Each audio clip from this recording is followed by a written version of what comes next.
Happy Monday, everyone. Welcome to the story I'm telling myself. I am so glad that you're with us today. If you are joining us live, please jump in the comments and say hello to myself and to my guest, Rhonda Burns. Rhonda, take a minute and tell everybody who you are.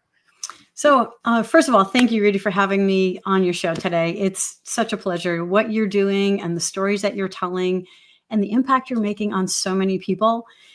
It's a pleasure to be part of this program. So first of all, thank you so much for letting me be here. What I do, my goal has always been to help other people. And I've gotten the opportunity to create a sales training and coaching program. And I did that because I realized through both my job at the Vermont Chamber and through the Convention Bureau, how many amazing entrepreneurs and solopreneurs and even salespeople that were out in business that never had any formal sales training. However, they were responsible for creating all this top line revenue and creating new business, but they had no training and they were struggling. Just like my beginnings when I first started, I was thrown into sales with no training, and I found it incredibly frustrating. So once I got training, I understood that, wow, there's a process to sales. Sales is a skill. We're not born with it. So how do we start teaching other people the skills about how to actually go about doing sales in a way that feels good, that doesn't feel like you're manipulating other people? So about 6 years ago, I created this program. I created a sales training and coaching program that truly empowers those solopreneurs, those entrepreneurs, those salespeople who have been struggling with not knowing what to do next. And so I've provided them with a customer-centric, relationship-based sales process that they can use to go out and start to become more confident and effective and become successful salespeople.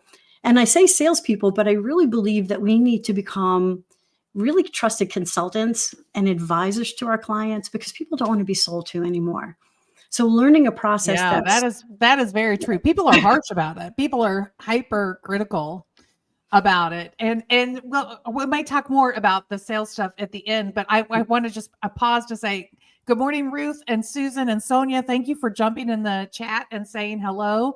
This is an interactive show. This is what we want. We want to see your questions. We want to see your comments.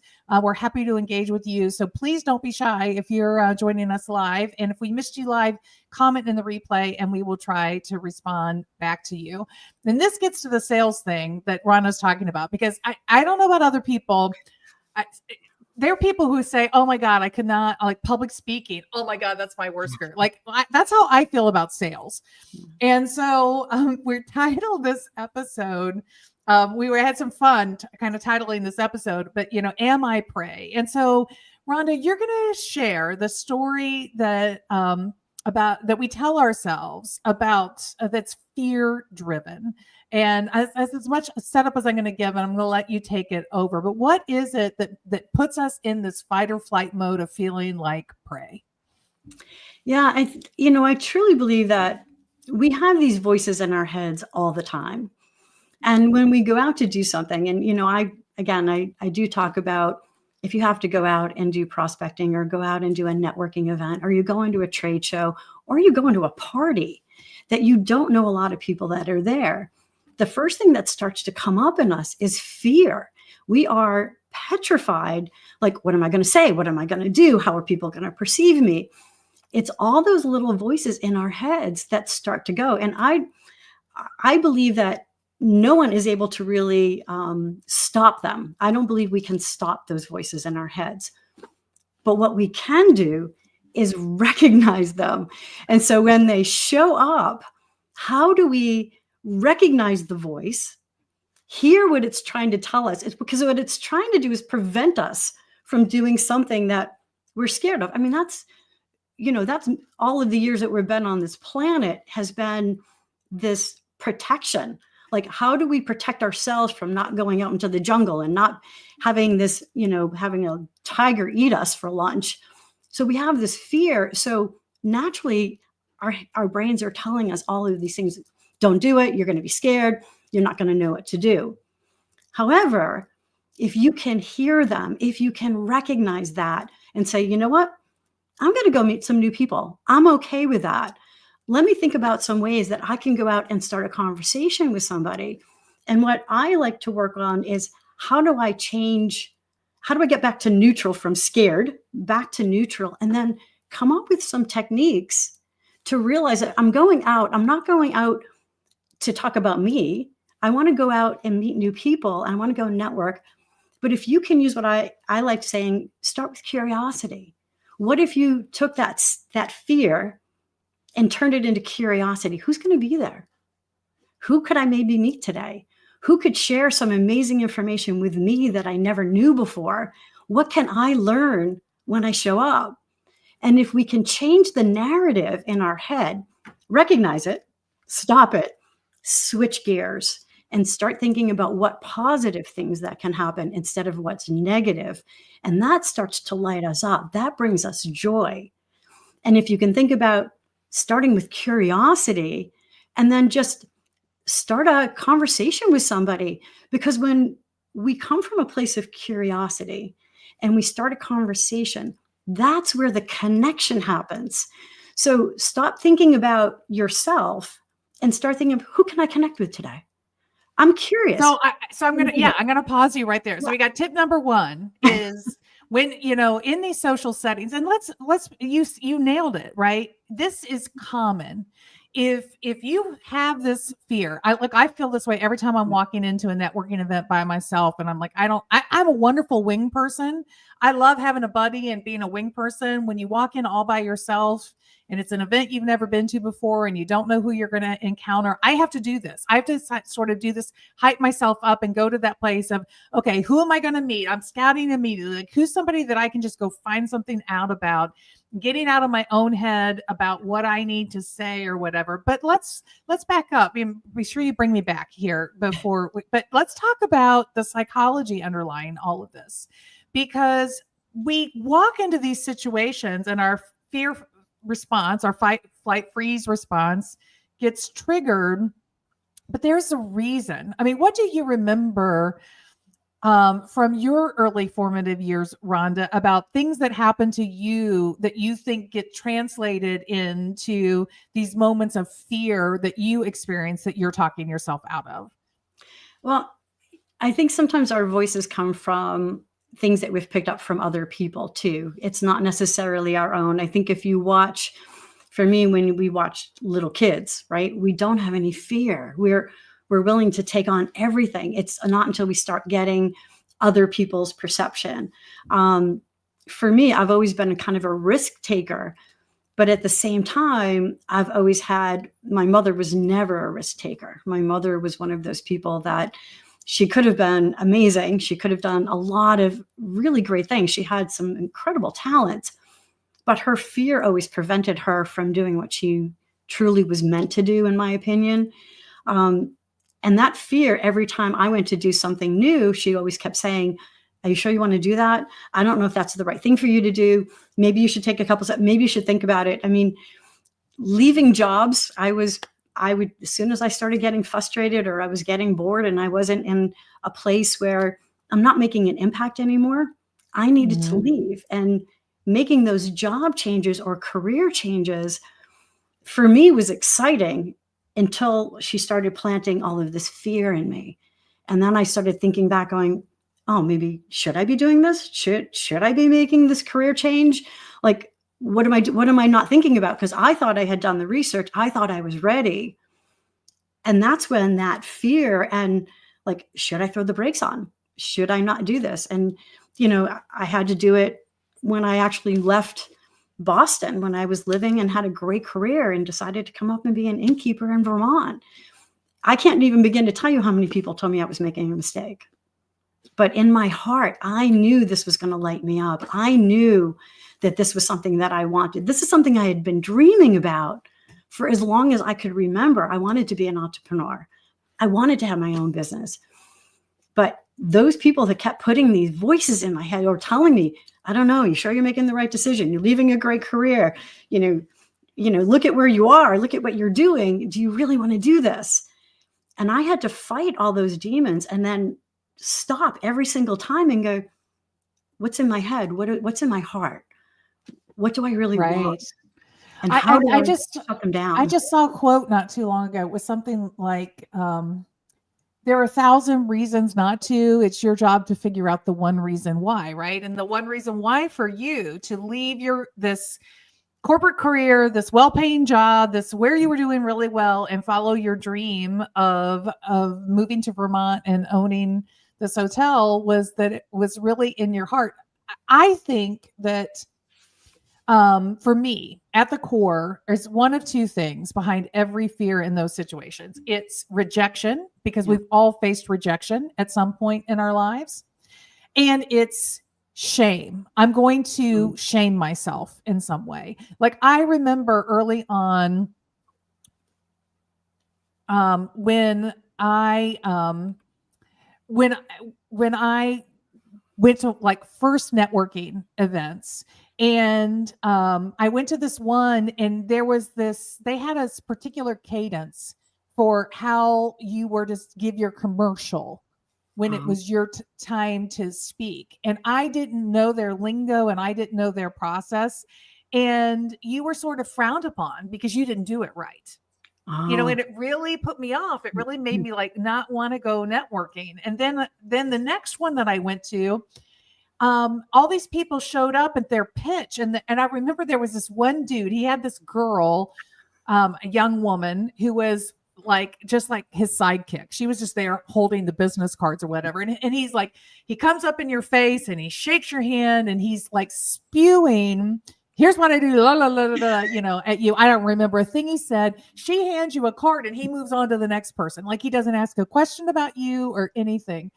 And I thought, this isn't my scene. Like, I don't understand this at all, nor am I prepared to come spew some 30-second commercial at every person that I meet. And if this is the expectation, I'm not prepared. I'm shaming myself. I'm shaming my business in this moment. So I had a very different, where you had a lot of external challenges coming at you from, I mean, a lot of my stuff comes from within myself, the thinking that I have, but it doesn't matter whether it's internal or external. It's all seeds of doubt.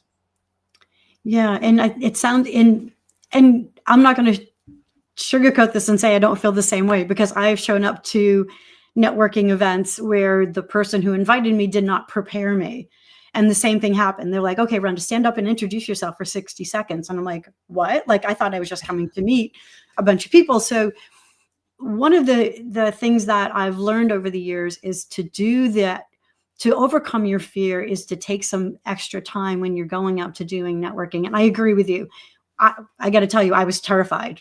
I was shaking through the whole presentation, and I do this for a living. And so when you're not prepared, you're not confident. And that's the challenge. So anytime you're going into an event or going somewhere, or even, like I said, even a social event with people that you don't know, maybe a significant other's family, thinking about who are the people you're going to go, do a little bit of research, think about what is that going to look like when you get there. And if you can take the time to visualize, this is what I use anyway. I don't know if any of you have done the same thing, but visualize a positive outcome.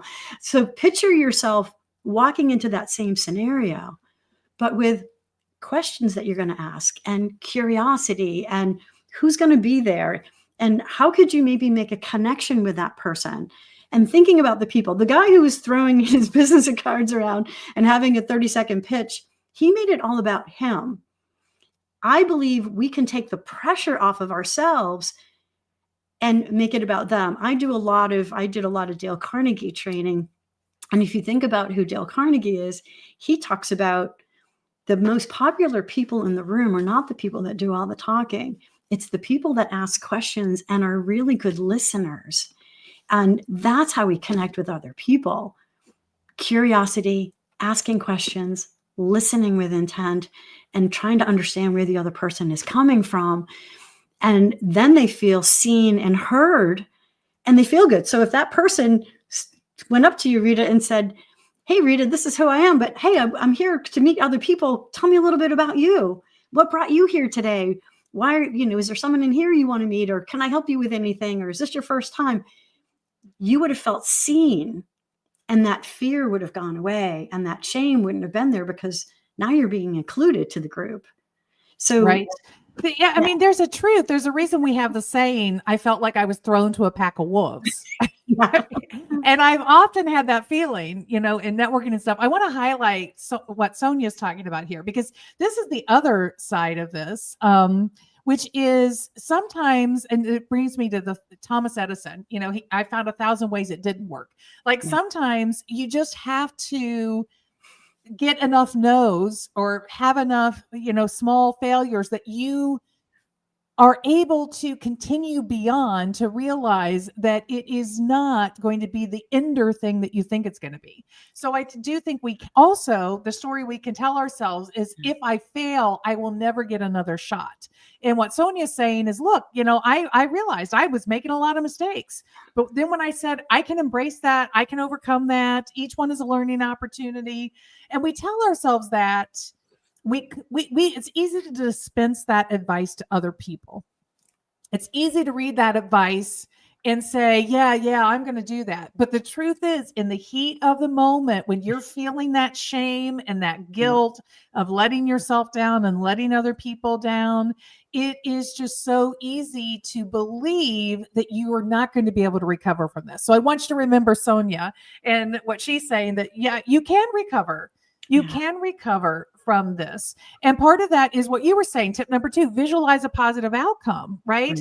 That just because this one doesn't work doesn't mean the next one won't work. Oprah calls it failing up. How do you learn from this attempt and make the next attempt smarter and better because of it? But many of us, we shy away. We feel like we've been thrown to the wolves. We feel like we're prey. And so we just do what your mom did. I'm just not going to put myself in that situation. I'm not going to put myself in that risk again. So let's go back to you deciding to step out of your very successful career, very, very successful career, and step into this dream that you had of living in Vermont, of owning this hotel.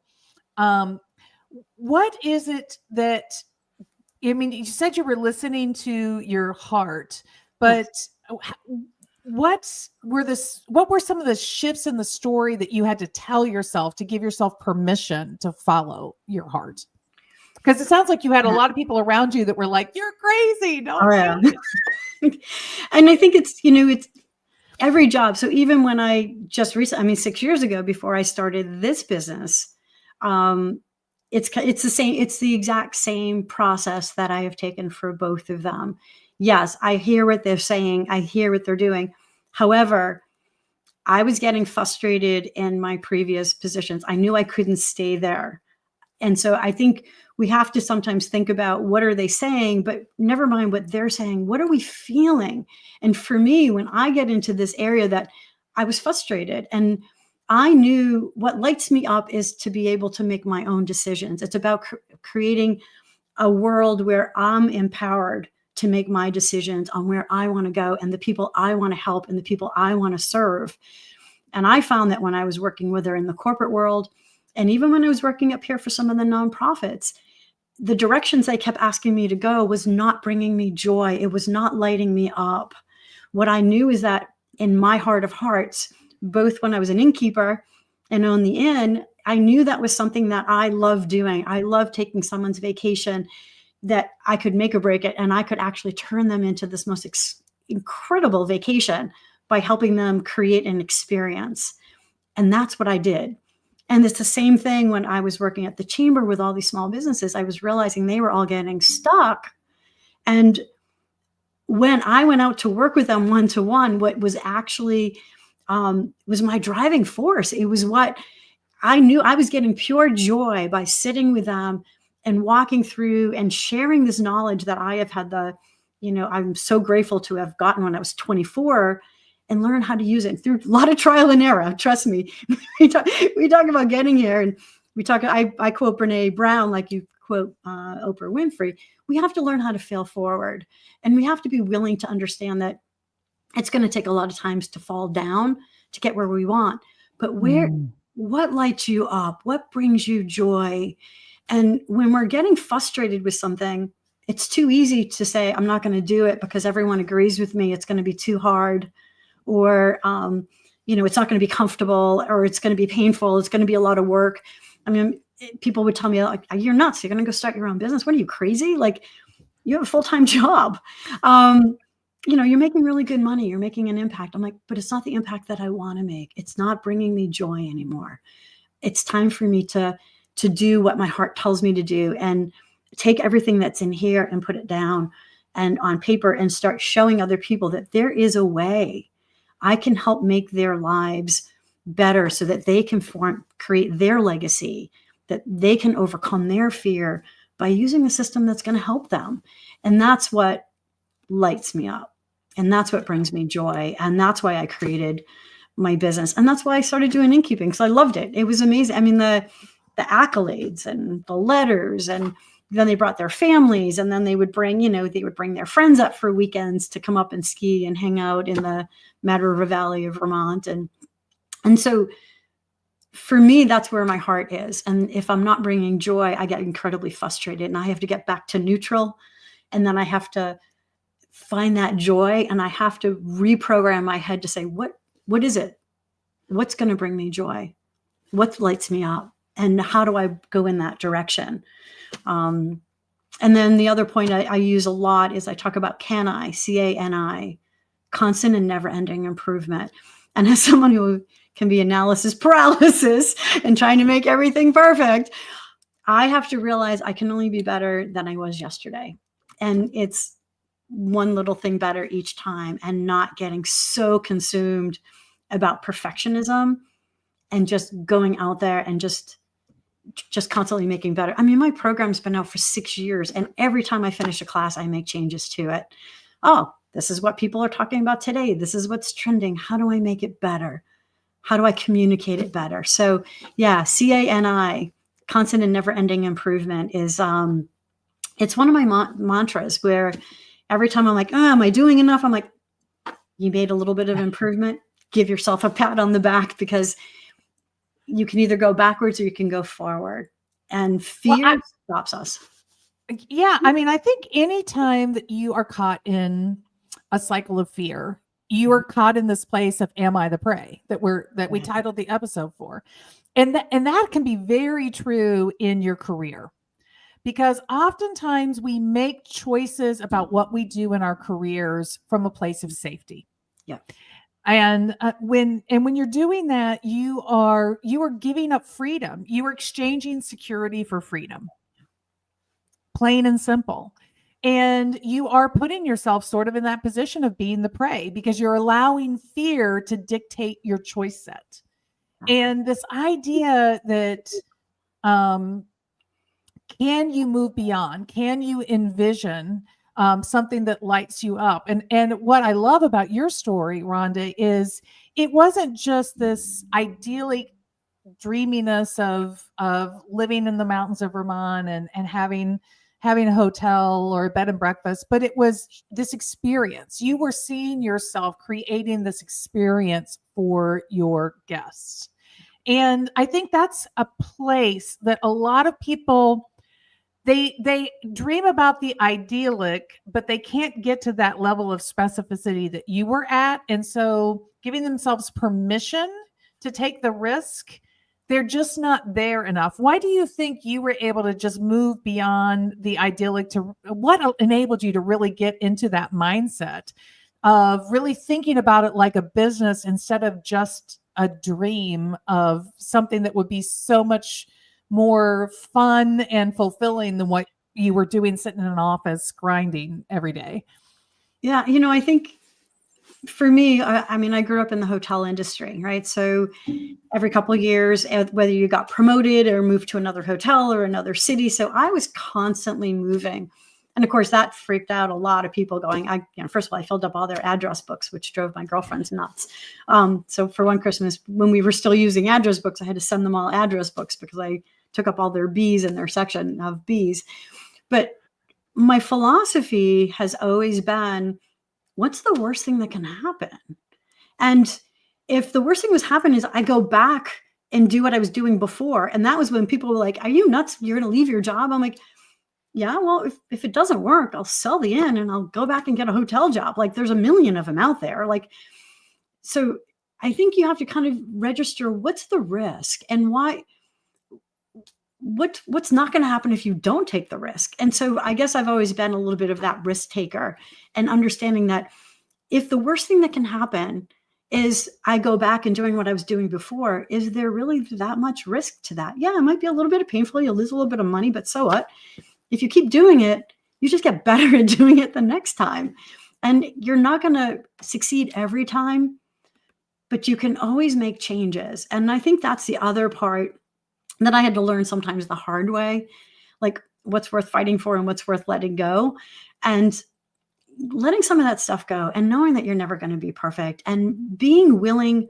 Well, COVID taught us some incredible, lessons on there. It didn't, COVID was terrible, but boy, did it teach us to adapt and become flexible. And I mean, I had to change my entire business model. Like everything that I was doing for a year before COVID, everything went away. I mean, I could either change what I was doing or basically close up shop and go find something else to do. And I decided to pivot for the same reason. I looked at it as not being huge risk, but that's an option. That's a way out. That's an avenue to take. So instead of thinking what stops us, think about what doors could open. So I think it's a mindset shift. We can think about what's negative and we can think about what we can't do. But what if you started thinking on a regular basis, what can I do? What's possible? And it's changing your mindset from the negative to the positive. And that's where the doors start to open. Our brains are amazing, in my opinion. I think if you can ask it the right questions, it's going to give you the right answers. And this is from Tony Robbins. It's not mine, but I did some of his programs a number of years back. And he said, it's the power of focus. You can either focus on the negative and it's going to show you everything that's bad. Like you can say, why was I so stupid to have made that decision? Your brain's going to tell you all the reasons why you made all those mistakes. So what if you asked it, what are all the amazing things that I'm doing? And what else could I be doing that's going to get me to my dream? Your brain's going to do the exact same thing, but it's going to do it in a positive direction.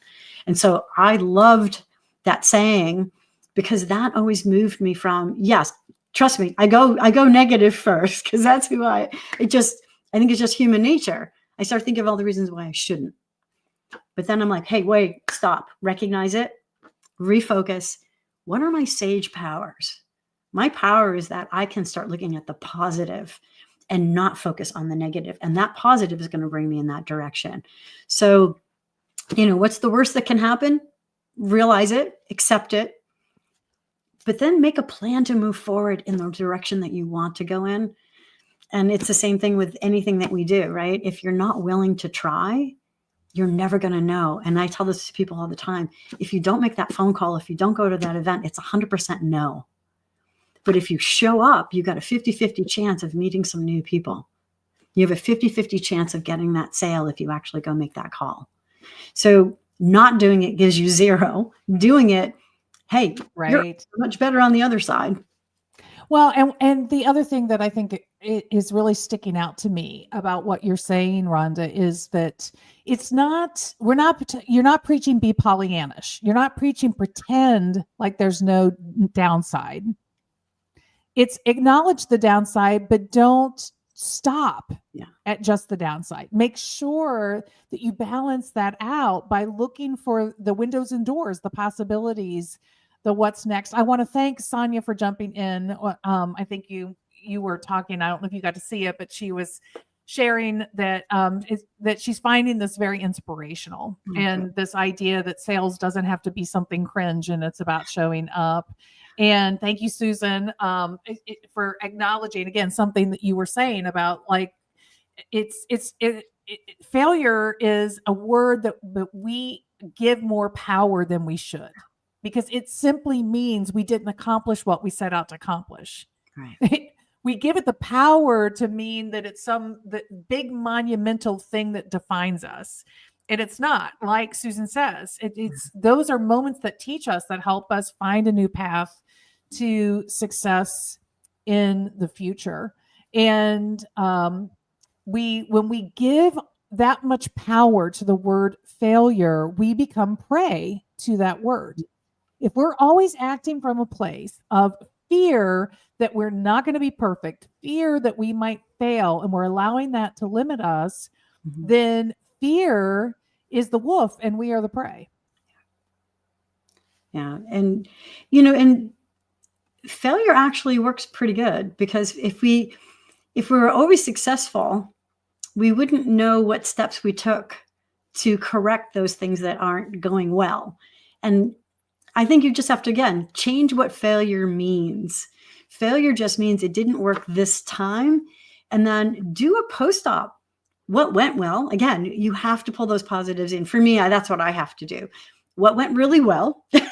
What parts didn't go well? And instead of calling, and maybe we call them failure, you can call them whatever word that works for you. But take that and go, how do I show up differently next time? Instead of saying, I'm not going to do it again because I failed this time, what went well and what do I need to change next time I show up? And looking at it in a different way, because failure doesn't mean to stop. Failure just means you need to refocus, come up with another solution or another opportunity to go out and try it a different way. So yeah, we can be prey to fear, and it can basically petrify us right into the same spot, but we're never gonna find that joy that we deserve to have in our lives if we're always basically stuck in fear and are not willing to try and not willing to get out of that fear. And I would highly recommend doing your research. What promotes me or moves me through, I didn't just go out and pick an inn in Vermont and decide to buy it, or just decide to pick, this is what I want to do for my career. I tend to be a perfectionist. I did a ton of research. And I think if you can spend the time, but I did the research on my own. I got rid of those other voices. I'm like, what do I want? What lights me up? What do I want to do? And try to keep those other voices over, and then make that decision. And the word decision means to take action. So start taking action. Did I do it all right? No. Can I tell you, I'd almost like to write a couple books, because, everything everyone wanted to know about being an innkeeper, but no one tells you until you sign the P&L and you're in there. So like, I want to write the book of all the mistakes I made, because I made a ton of them. But I will tell you, when I finally sold the inn, that I can go back in and consult innkeepers to help them navigate some of those areas and try to help them prevent them from making some of the same mistakes. And how do we do that? We share our information. We share the things that we did that might be able to assist them, to help them overcome some obstacles when they hit them. So like, preempt them. So what can you do to preempt that fear before you go to a networking? Find out who's going to be there. Think about what questions can you do? Like, how can you prepare before you go in there? Because if you're confident, you're going to feel it, and people are going to see it when you show up. There is nothing mightier than the wisdom of lived experience. Oh, yeah. I mean, it is, there's just nothing better out there than the wisdom of lived experience. And it's so powerful because it is filled with these moments of failure, because it is filled with these moments of trying something, having it not work, and having to quickly figure out what the other thing is. It's filled with the effort required to survive and the hard lessons won in that journey. And that's what you have to offer, because you said yes, you found, you chased the dream until you changed the dream. But again, I mean, the whole reason we named, and Rhonda and I had a really fun conversation to talk about this of Am I the Prey, is I really want, as we're wrapping up this episode, for you to remember that you are the prey to fear if you give it that power over you. And I hope that you will take the wisdom of Rhonda's lived experience to recognize that there are all kinds of voices outside and in that will give you the 1,000 reasons to say no to yourself, but you still retain the power to be the one to say yes. And whether you're an innkeeper or not, look, most of us have some kind of sales role in our lives, and there is nobody that I trust more to really give good sage guidance and advice than Rhonda. So, Rhonda, tell people a little bit more about your business and how they can find you. So I've created what I realized talking to solopreneurs and entrepreneurs and salespeople is that there's a lot of fear around sales. And what I wanted to do is create a program that is a framework, that's a step-by-step process that people could take the course, whether we do it live together on Zoom, or you take a self-paced online program, or you want to do one-to-one coaching. I just felt that there's 3 different options for people depending on where you are in your stage of your life and your career and what you're doing. So I've created these programs that teach not about manipulation, but how do we make those connections, and how do we do that through curiosity and connection with the people that we want to actually serve. We created a business, we created a service, we created a product that serves other people. What if you could spend more time finding those people that need you and then going out and serving them what they need that's going to help them achieve their goals, help them get to the next step and where they need to be. Again, I talk about joy a lot because that's what brings me joy. And that's what I've created. So whether you go onto my website, I've got a number of actually 2 mini courses and a PDF that you can actually download for free. And it talks about, one of them is about networking, which fits right into what we're talking about. It's about a 20-minute networking mini course that you can download for free.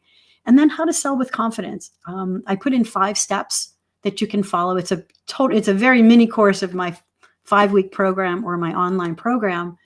However, it will give you some tools to start thinking about, what do I need to do? And what is the steps that if I just kind of follow this, even starting tomorrow, if you download it today and you started using them, it will give you a little bit of a framework that you can take away and start having better conversations and start being more curious and start building those connections with the people that need you the most, and doing it from a place of being genuine and sincere and not from a place of trying to manipulate. I almost want to take the word sales out of what I do, because the connotation of what people think about is sales.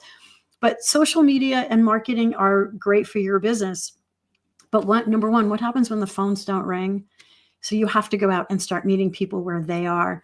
And the other thing is when people call you in, do you have a system in place that you can have a conversation to help understand where that client is, and whether I refer them back to Rita because they need her help first, or to some of my marketing friends, or do you need a program that I can help you with that will help you overcome that, whatever's getting you stuck in those sales conversations that's preventing you from creating that top line revenue. So that's what I'm offering. And again, there's a number of things that you can download, but my LinkedIn and my website, which is rhondaburns.com, has so much information. And then you can obviously sign up anytime for a complimentary discovery call where we just talk. What are you looking for? What do you need? And I've got some great people that I network with, my collaborative partners. So whether you need sales or something else, I have a lot of people in my network that I can assist you in helping you get to the next step. And that's my goal. And I just want to add here, if you don't own your business and you never plan to walk the journey that Rhonda and I have to do that, it's okay. That networking stuff that she's talking about, it's important. Those skills are going to help you. If you find yourself wanting to change companies and you're out interviewing, same skills, the confidence, the positioning that you use in networking, same thing that you need when you're talking to recruiters, when you're trying to get the invitation to go have the interview with the top executive. Promotions. If you're looking to advance your career, you've got to understand how to start networking with executives around you so that you are positioning yourself as a leader in your space, so that you are seen. Because it's not enough just for your boss. You need other people around you who are seeing you be that person who is ready for promotion. So those skills, they are applicable to to all of us, whether or not you own your own business. There's stuff that Rhonda's offering around networking that you're going to find valuable tools that you can use. Look, we are out of time. Thank you for joining us today on The Story. I'm telling myself tomorrow, come back at noon. Carmen Alvarez is going to be with me, and we're going to talk about finding joy again after grief. How do you navigate grief and find your way back? On the other side, it's going to be a very powerful. I'm going to try very hard not to cry, but I probably will cry, and you will forgive me. We're going to talk about that tomorrow at noon. And then on Friday, we have another episode coming up. It's a 3-week episode. So thank you for joining us today. Thank you for engaging with us in the comments. We love having all of you with us. Ruth, Susan, Sonia, thank you for being with us. And I'll see you back next time. Thanks so much, everyone. Bye. Thank you. Bye, everyone.